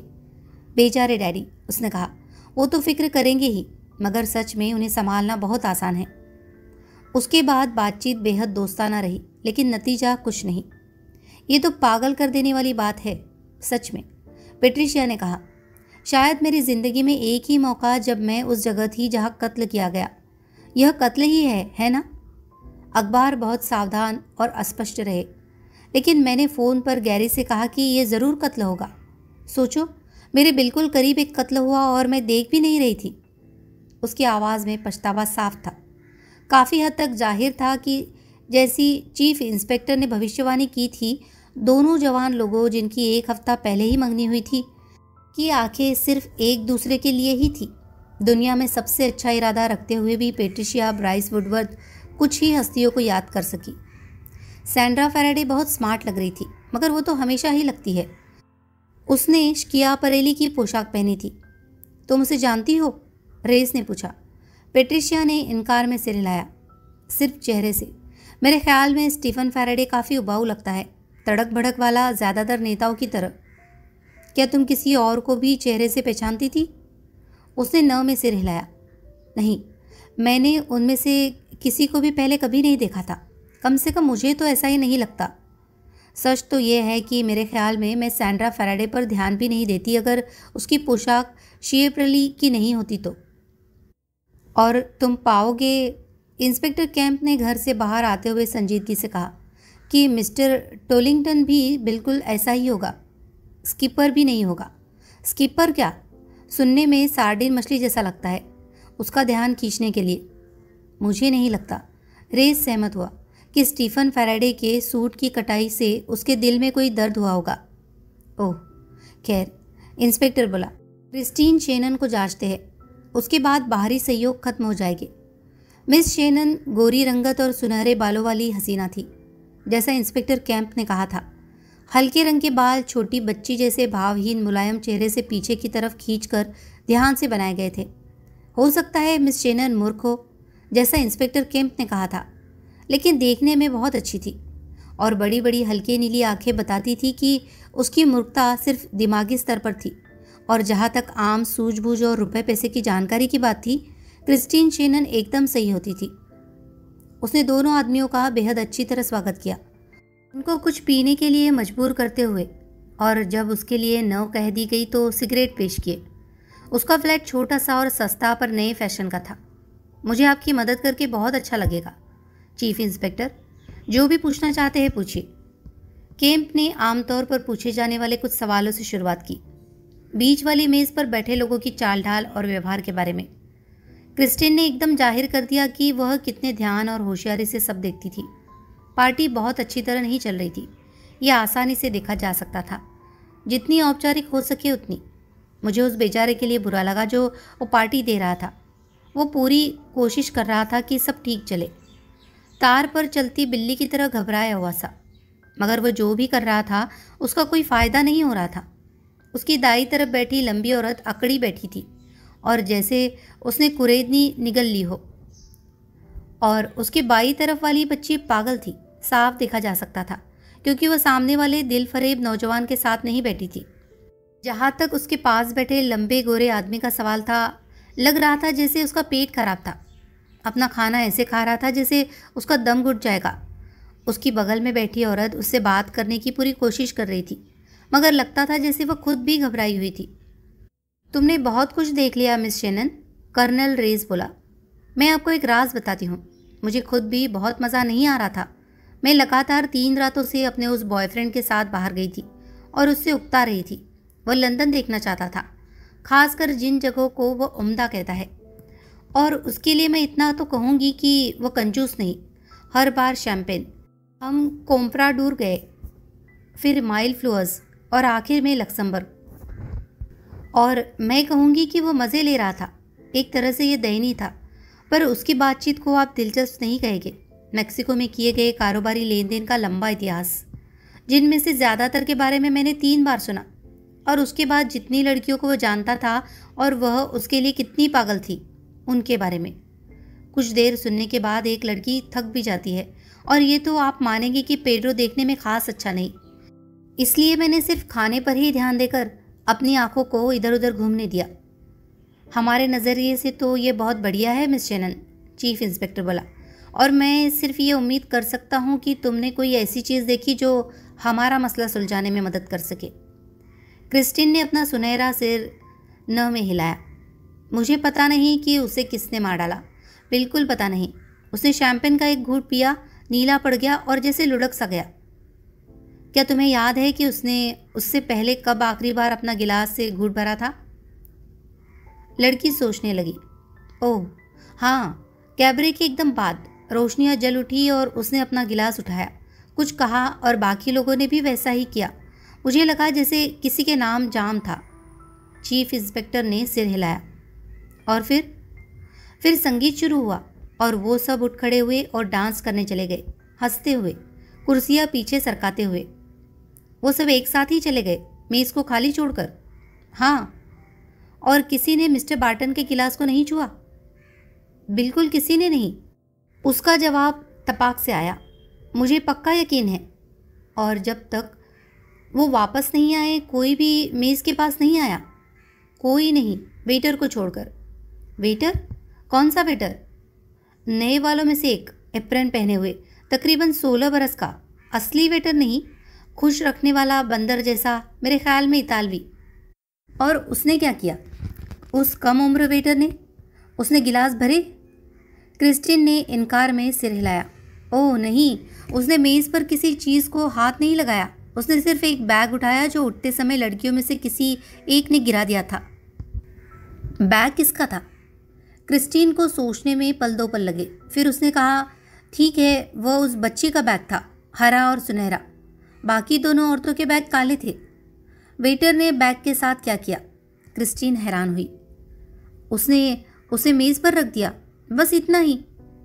तुम्हें पक्का यकीन है कि उसने मेज़ पर पड़े गिलासों में से किसी को नहीं छुआ? ओह नहीं, उसने जल्दी से बैग को रखा और भाग गया, क्योंकि एक बड़ा वेटर उस पर फुफकार रहा था, कहीं जाने के लिए या कुछ और करने के लिए, और जैसे हर चीज़ उसका ही कसूर होने वाली थी। बस इसी एक बार कोई मेज़ के पास गया था। सही है, हो सकता है बिना तुम्हारे देखे कोई मेज़ तक गया हो। क्रिस्टीन ने पूरे विश्वास से न में सिर हिलाया। नहीं, मुझे पक्का यकीन है कोई नहीं गया। देखिए, पेड्रो फ़ोन सुनने के लिए गया था और वह तब तक वापस नहीं आया था, इसीलिए मेरे पास करने को कुछ नहीं था सिवाय आसपास देखने और उड़ने के। मैं चीज़ों को अच्छी तरह देखती हूँ, और जहाँ मैं बैठी थी वहाँ हमारे साथ वाली उस खाली मेज़ के अलावा देखने को और कुछ नहीं था। रेस ने पूछा, मेज़ पर सबसे पहले कौन लौटा? हरी पोशाक वाली लड़की और ओल्ड बॉय खुद। वे बैठ गए और फिर वो गोरा आदमी और काली पोशाक वाली औरत वापस आए, और उसके बाद वह घमंडी औरत और दिलकश सांवला नौजवान। क्या नाश्ता था! जब वे सब लौट आए और वेटर स्पिरिट लैम्प पर खाना गर्म कर रहा था तो ओल्ड बॉय आगे को झुका और भाषण सा देने लगा। फिर सबने दोबारा अपने गिलास उठाए, और तब यह हुआ। क्रिस्टीन ने रुककर चहकते हुए जोड़ा, भयानक नहीं? बेशक मैंने सोचा कि स्ट्रोक था। मेरी आंटी को स्ट्रोक हुआ था और वो वैसे ही चल बसी थी।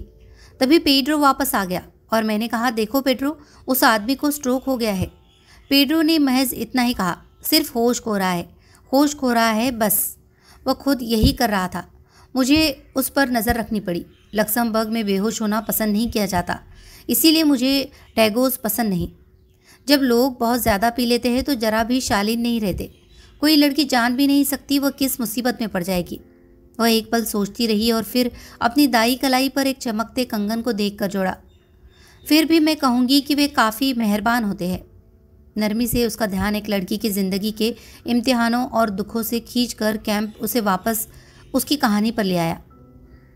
बाहर से मदद मिलने का हमारा आखिरी मौका गया, वो बोला, जब वह और रेस मिस शेनन के फ्लैट से बाहर आए। अगर सही बैठता तो यह अच्छा मौका होता।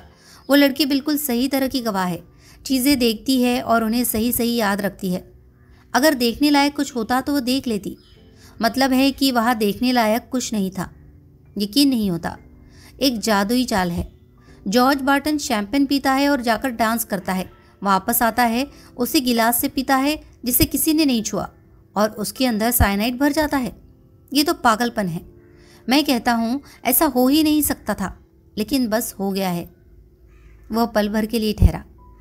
वो वेटर, वो छोटा लड़का, गीसप ने कभी उसका जिक्र नहीं किया। मुझे उसकी जांच पड़ताल करनी होगी।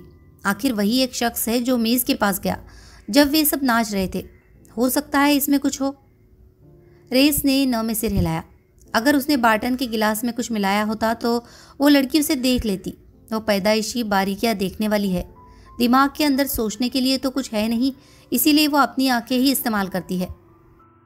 नहीं कैंप, इसकी कोई बहुत आसान सफाई होगी। सिर्फ हमें मिल जाती तो। हाँ है, जॉर्ज ने खुद ही जहर मिला दिया। मैं सोचने लगा हूँ कि यही हुआ होगा। यही एक बात है जो हो सकती थी। लेकिन अगर ऐसा होता तो कैंप, उसे मालूम नहीं था कि वह साइनाइड था। तुम्हारा मतलब है कि किसी ने उसे दिया? उसने कहा कि वो बदहज़मी या ब्लड प्रेशर के लिए था, या ऐसा ही कुछ हो सकता है। तो ये कोई और कौन है? दोनों फैराडे में से कोई नहीं। वो तो मुमकिन नहीं लगता। मैं कहूँगा कि एंथनी ब्राउन का होना भी उतना ही नामुमकिन है। अब हमारे पास दो लोग बचते हैं, एक प्यार करने वाली साली और एक समर्पित सेक्रेटरी। केम्प ने उसकी ओर देखा। हाँ, वह उसे कुछ दे सकती थी। मुझे तो अभी किडरमिनिस्टर हाउस जाना है। और तुम मिस मार्ले से मिलने जा रहे हो? मैं सोचता हूँ कि मैं दूसरी को मिलने जाता हूँ, दफ्तर में। एक पुराने दोस्त की हमदर्दी। हो सकता है कि मैं उसे लंच पर बाहर ले जाऊँ। तो तुम्हारा ये ख्याल है? अभी मैं कुछ नहीं सोच रहा। अभी तो मैं खोज पर जा रहा हूँ। फिर भी तुम्हें मिस मार्ले से मिलना चाहिए। मैं उससे मिलने जा रहा हूँ, लेकिन मैं पहले ही घर जाना चाहूँगा जब वह वहाँ नहीं होगी। जानते हो क्यों कैम? कह नहीं सकता। क्योंकि वहाँ कोई है जो चहकता है, छोटे से पंछी की तरह चहकता है। एक छोटे से पंछी ने मुझे बताया। ये मेरी जवानी के दिनों की एक कहावत है। यह काफ़ी सच है कैम।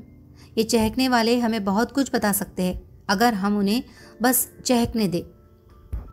दोनों आदमी अलग हो गए। रेस ने एक टैक्सी को रोका और शहर में जॉर्ज बार्टन के दफ्तर तक गया।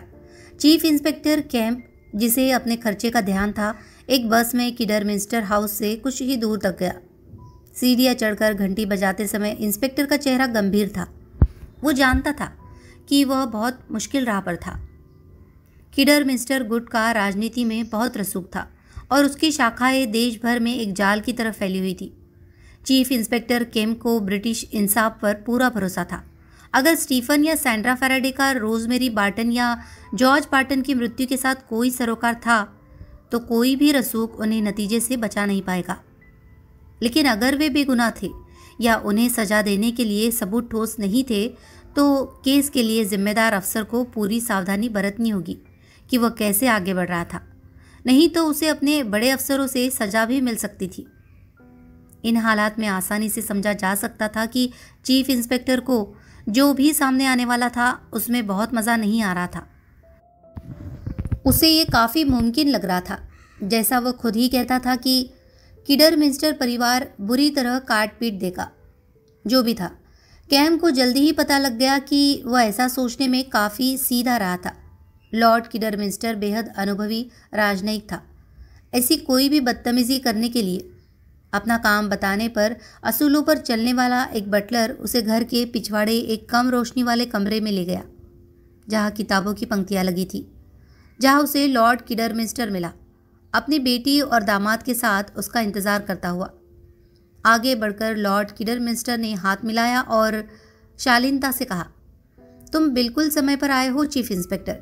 मैं इस बात को सराहता हूँ कि तुम खुद यहाँ चले आए, बजाय इसके कि मेरी बेटी और दामाद को स्कॉटलैंड यार्ड बुलाते, जो वो खुशी से करते अगर ऐसा ज़रूरी होता। यह कहने की ज़रूरत नहीं, मगर वह तुम्हारी नर्म दिली को मानते हैं। सैंड्रा ने धीमी आवाज़ में कहा। हाँ, वाकई इंस्पेक्टर। उसने मुलायम कपड़े की गहरी लाल पोशाक पहन रखी थी और जैसे वह बैठी थी, पीछे से लंबी कम चौड़ी खिड़की से आ रही रोशनी में वो कैम्प को रंगीन कांच की एक मूर्ति की याद दिला रही थी, जो उसने विदेश में एक गिरजाघर में देखी थी। अंडे के आकार का लंबा चेहरा और नुकीले कंधे इस कल्पना में मदद कर रहे थे। कोई सेंट उसे बताया गया था, लेकिन लेडी अलेक्जेंड्रा कोई सेंट नहीं थी, कहीं से भी नहीं। फिर भी उसके मुताबिक कुछ पुराने सेंट अजीब से भी होते थे। आम रहमदिल क्रिश्चियन नहीं, मगर बर्दाश्त न करने वाले, धर्मांध और अपने तथा दूसरों की तरफ बेरहम भी। स्टीफन फैराडे अपनी बीवी की बगल में खड़ा था। उसके चेहरे पर कोई भाव नहीं था। देखने में वह चुस्त दुरुस्त था, लोगों का चुना हुआ विधायक।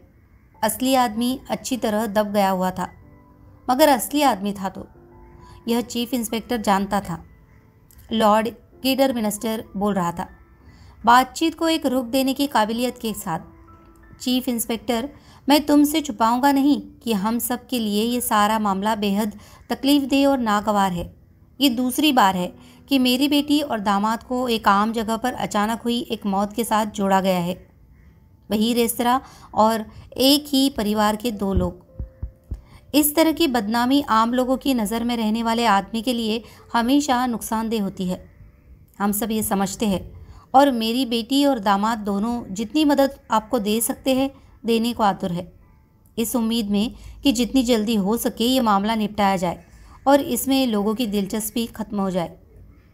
शुक्रिया लॉर्ड किडरमिस्टर, मैं आपके रवैये की कद्र करता हूँ। इससे हमारे लिए यकीनन आसानी हो गई है। सैंड्रा फैराडे बोली। आप जो भी सवाल पूछना चाहे पूछिए चीफ इंस्पेक्टर। धन्यवाद लेडी अलेक्जेंड्रा।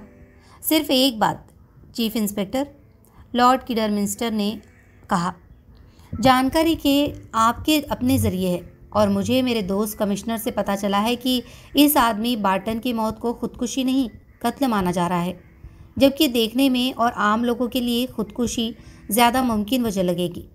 तुम्हें लगा था कि ये खुदकुशी है ना सैंड्रा माय डियर? भारी भरकम किडरमिस्टर ने सिर को थोड़ा सा झुकाया। सैंड्रा सोचती हुई बोली, कल रात मुझे ये जाहिर सा लगा था। हम उसी रेस्तरां में थे, बल्कि उसी मेज़ पर जहाँ पिछले साल बेचारी रोज़मेरी ने जहर खा लिया था। हम गर्मियों में गांव में मिस्टर बार्टन से थोड़ा बहुत मिले थे और वो काफ़ी अजीब सा लगता था, अपने आप जैसा बिल्कुल नहीं। और हम सब ने सोचा कि उसकी पत्नी की मौत उसके मन को जकड़े थी। आप जानते हैं वो उसे बहुत चाहता था और मुझे नहीं लगता वो कभी उसकी मौत से उबर पाया। इसलिए खुदकुशी का ख्याल अगर कुदरती नहीं तो कम से कम मुमकिन लगा। मैं समझ ही नहीं सकती कोई क्यों जॉर्ज बार्टन का कत्ल करना चाहेगा। स्टीफन फैराडे जल्दी से बोला। मैं भी नहीं। बार्टन एक बढ़िया आदमी था। मुझे यकीन है दुनिया में उसका कोई दुश्मन नहीं होगा। चीफ इंस्पेक्टर ने अपनी तरफ देखते तीनों सवालिया चेहरों को देखा और बोलने से पहले पल भर के लिए सोचा, इन्हें बता देना बेहतर होगा। उसने खुद से कहा, जो आप कह रही है मेरे ख्याल में वो काफ़ी सही है लेडी अलेक्जेंड्रा, लेकिन कुछ बातें ऐसी हैं जिनके बारे में आप अभी नहीं जानती। लॉर्ड किडरमिस्टर ने जल्दी से टोका।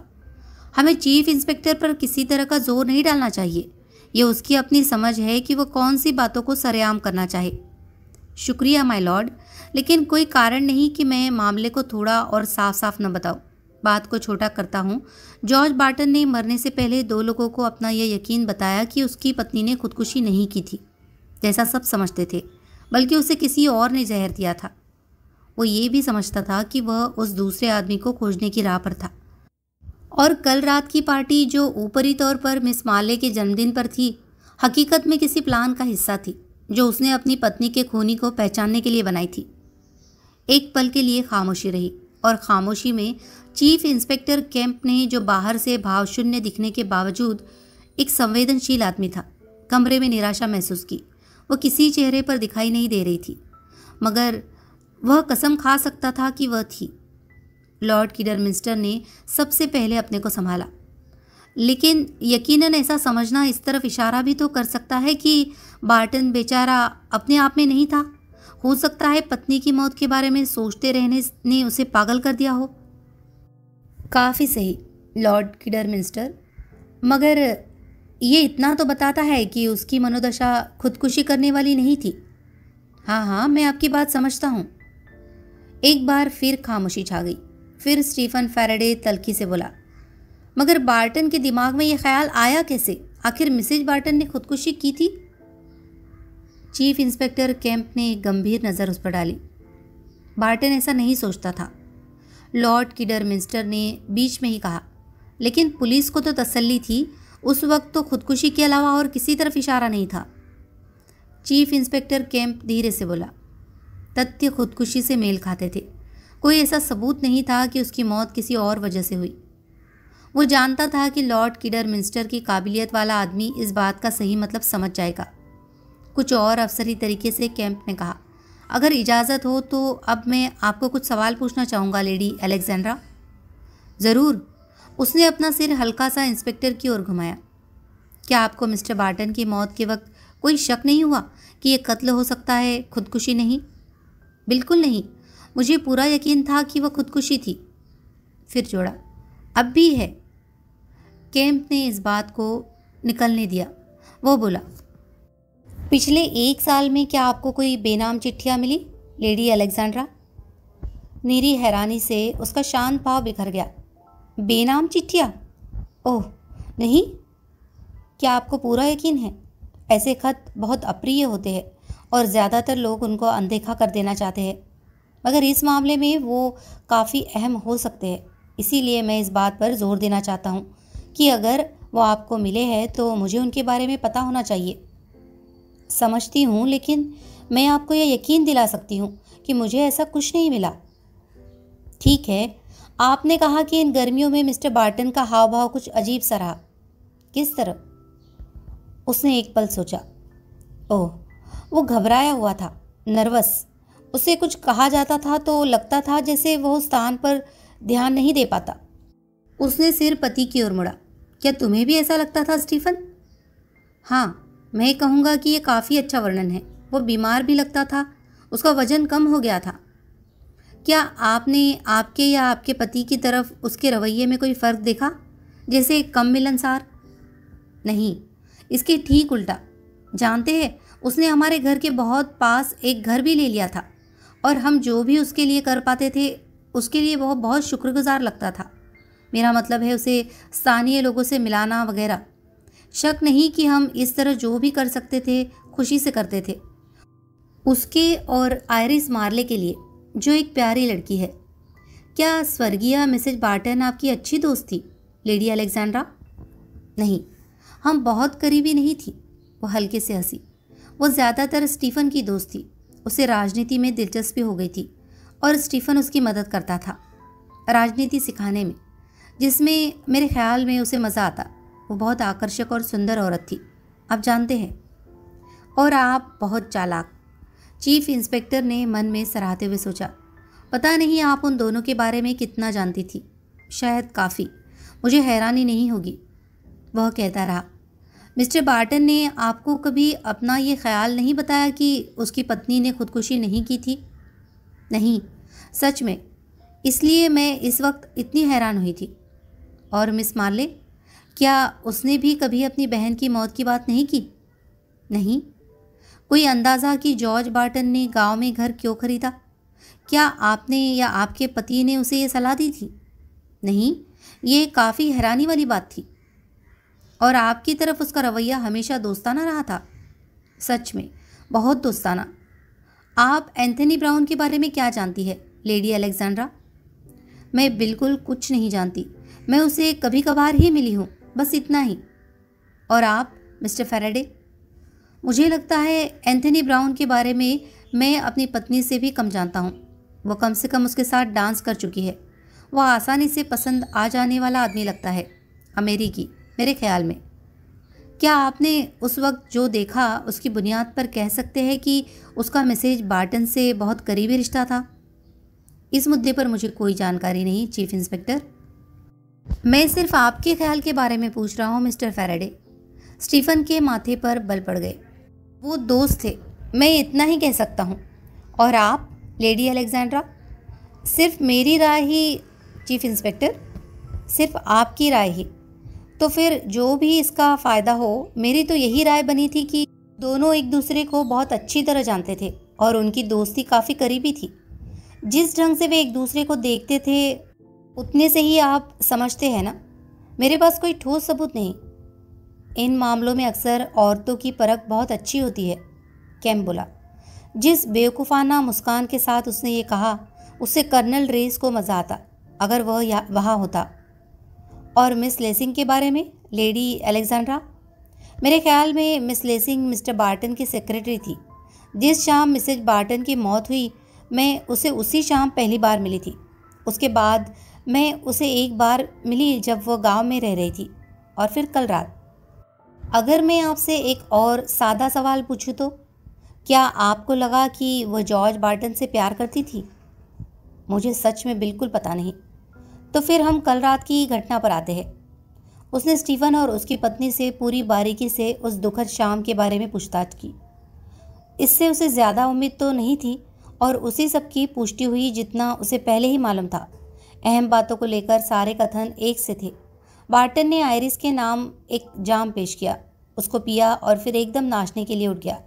वे सब मेज से एक साथ ही उठे थे और जॉर्ज और आयरिस सबसे पहले वापस आए थे। उनमें से कोई उस खाली कुर्सी की वजह नहीं बता पाया, सिवाय इसके कि जॉर्ज बार्टन ने साफ साफ कहा था कि उसे एक दोस्त का इंतज़ार था, कोई कर्नल रेस जो देर शाम आकर वहाँ बैठेगा। एक ऐसा बयान जो इंस्पेक्टर जानता था कि सच हो ही नहीं सकता था। सैंड्रा फैराडे ने कहा, और उसके पति ने भी माना कि जब कैबरे के बाद रोशनियां जली तो जॉर्ज खाली कुर्सी को अजीब ढंग से देख रहा था और कुछ पल के लिए इतना खोया हुआ लगा कि जो भी उससे कहा जा रहा था वो जैसे सुन ही नहीं पा रहा था। फिर उसने अपने को संभाला था और आयरिस की सलामती के लिए जाम पिया था। सिर्फ एक चीज़ जिसे इंस्पेक्टर अपनी जानकारी में इजाफा मान सकता था, वो था सैंड्रा का बयान फेयर हेवन में जॉर्ज के साथ उसकी बातचीत के बारे में, और जॉर्ज की दलील कि सैंड्रा और उसका पति आयरिस की खातिर इस पार्टी में उसका साथ दे। ये काफ़ी हद तक यकीन करने लायक दलील थी, चीफ इंस्पेक्टर ने सोचा। हालांकि ये सच नहीं थी।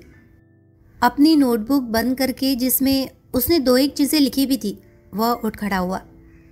मैं आपके मिस्टर फैराडे और लेडी अलेक्जेंड्रा के प्रति शुक्रगुजार हूँ माय लॉर्ड, आपकी मदद और मेरा साथ देने के लिए। क्या तहकीकात के वक्त मेरी बेटी का वहाँ होना ज़रूरी होगा? कार्यवाही बिल्कुल औपचारिक होगी, पहचान करने के लिए और डॉक्टरी सबूत इकट्ठे किए जाएंगे और फिर तहकीकात 1 हफ्ते के लिए रोक दी जाएगी। तब तक, चीफ इंस्पेक्टर ने कहा, स्वर थोड़ा बदलता हुआ, मुझे उम्मीद है कि हम आगे बढ़ चुके होंगे। वो स्टीफन फैराडे से मुखातिब हुआ। बहरहाल मिस्टर फैराडे, 1-2 छोटे छोटे नुक्ते हैं जिनमें मैं समझता हूँ आप मेरी मदद कर सकते हैं। लेडी अलेक्जेंड्रा को तकलीफ़ देने की ज़रूरत नहीं। अगर आप मुझे स्कॉटलैंड यार्ड में फ़ोन करें तो हम वक्त तय कर लेंगे, जो भी आपके लिए ठीक हो। मैं जानता हूँ आप एक मसरूफ़ आदमी है। ये बात अच्छी तरह बेतकल्लुफ़ी से कही गई थी, मगर 3 जोड़ी कानों में सोच समझ कर कही गई बात की तरह पड़ी, अलग अलग मतलब के साथ। दोस्ताना भाव के साथ स्टीफन इतना कह पाया, ज़रूर चीफ इंस्पेक्टर। फिर अपनी घड़ी को देखता हुआ वह धीमे से बोला, मुझे संसद पहुंचना चाहिए। जब स्टीफन जल्दी में चला गया और उसी तरह चीफ इंस्पेक्टर भी, लॉर्ड किडरमिंस्टर ने बिना इधर उधर की बात किए अपनी बेटी से एक सवाल पूछा, क्या स्टीफन की उस औरत से इश्कबाजी चल रही थी? बिल्कुल नहीं। अगर ऐसा होता तो मुझे पता होता। वैसे भी स्टीफन उस तरह का नहीं है। देखो माय डियर, कान बंद कर लेने या ज़मीन में दुबक जाने का कोई फ़ायदा नहीं। ऐसी बातें सामने आ ही जाती है। हमें जानना चाहिए हम इस पूरे मामले में कहाँ है। रोज़मेरी बार्टन उस शख्स एंथनी ब्राउन की दोस्त थी। वे हर जगह साथ जाते थे। खैर, लॉर्ड किडरमिंस्टर ने कहा, तुम्हें मालूम होगा। उसे अपनी बेटी पर यकीन नहीं आया। वह कमरे से बाहर गया तो उसका चेहरा उदास और घबराया हुआ था। वह ऊपरी मंजिल पर अपनी पत्नी की बैठक में चला गया। उसने अपनी पत्नी के लाइब्रेरी में आने पर रोक लगा दी थी, अच्छी तरह जानते हुए कि उसका घमंडी तौर तरीका दुश्मनी खड़ी कर देगा, और वह समझता था कि इस मुकाम पर पुलिस के साथ रिश्ते मीठे होने चाहिए। आह, लेडी किडरमिंस्टर बोली, कैसा रहा? ऊपर से तो काफ़ी अच्छा, लॉर्ड किडरमिंस्टर ने धीरे से कहा। केम्प एक शालीन आदमी है, तमीज़ वाला। उसने सारी बात को समझदारी से संभाला, मगर मेरे ख्याल में कुछ ज़्यादा ही समझदारी से। तो बात गंभीर है? हाँ, गंभीर है। हमें सैंड्रा को कभी उस आदमी से शादी नहीं करने देनी चाहिए थी विकी। मैंने यही कहा था। हाँ हाँ, उसने पत्नी का दावा माना। तुम सही थी और मैं गलत, मगर याद रखो वो उसे अपनाती ही। जब सैंड्रा का मन किसी चीज़ पर आ जाए तो आप उसे पलटा नहीं सकते। उसका फैराडे से मिलना ही एक तबाही थी। ऐसा आदमी जिसके आगे पीछे का हमें कुछ पता नहीं था। जब मुसीबत आए तो कौन कह सकता है कि ऐसा आदमी क्या करेगा? समझी। लेडी किडरमिंस्टर बोली, तुम्हारा ख्याल है कि हमने एक कातिल को परिवार का हिस्सा बना लिया है? ये मैं नहीं जानता। मैं उस आदमी को यूं ही कसूरवार ठहराना भी नहीं चाहता, मगर पुलिस का यही ख्याल है और वो काफ़ी होशियार होते हैं। ये तो जाहिर है कि स्टीफन का इस बर्टन औरत से नाजायज़ रिश्ता था। या तो उसने स्टीफन के लिए खुदकुशी कर ली या स्टीफन ने, खैर जो भी हुआ, बार्टन को पता चल गया था और वह राज खोलने और स्कैंडल खड़ा करने की तरफ बढ़ रहा था। मुझे लगता है कि स्टीफन ये बर्दाश्त नहीं कर पाया और उसको जहर दे दिया। हाँ, लेडी किडरमिंस्टर ने बाएं से दाएं सिर हिलाया। मैं तुम्हारे साथ सहमत नहीं।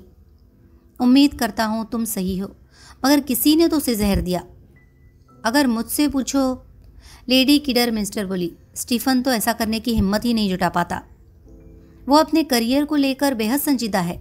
उसे कई नेमतें मिली है, तुम जानती हो, और एक अच्छा सियासतदार बनने की काबिलियत। कहना मुश्किल है कि अगर किसी को एक कोने में धकेल दिया जाए तो वो क्या करेगा। उसकी पत्नी ने फिर भी इनकार में सिर घुमाया। मैं फिर भी कहती हूँ, उसमें इतनी हिम्मत नहीं। इसके लिए ऐसा आदमी चाहिए जो जुआरी हो और लापरवाह हो सके। मुझे डर लग रहा है विलियम, बहुत डर। क्या तुम ये कहना चाह रही हो कि सैंड्रा? सैंड्रा? ऐसा सुझाने से भी मुझे नफरत है, मगर कायर बनकर मुमकिन बातों का सामना करने से इनकार कर देने का कोई फ़ायदा नहीं। वह उस शख्स से अंधी मोहब्बत करती है, हमेशा करती है, और सैंड्रा की फितरत में एक अजीब सा झुकाव है। वह स्टीफन के लिए कोई भी जोखिम उठा सकती है, बिना कीमत का हिसाब लगाए। और अगर वह सच में इतनी पागल और बुरी है कि ये सब कर सकती है तो उसे बचाना चाहिए। बचाना चाहिए?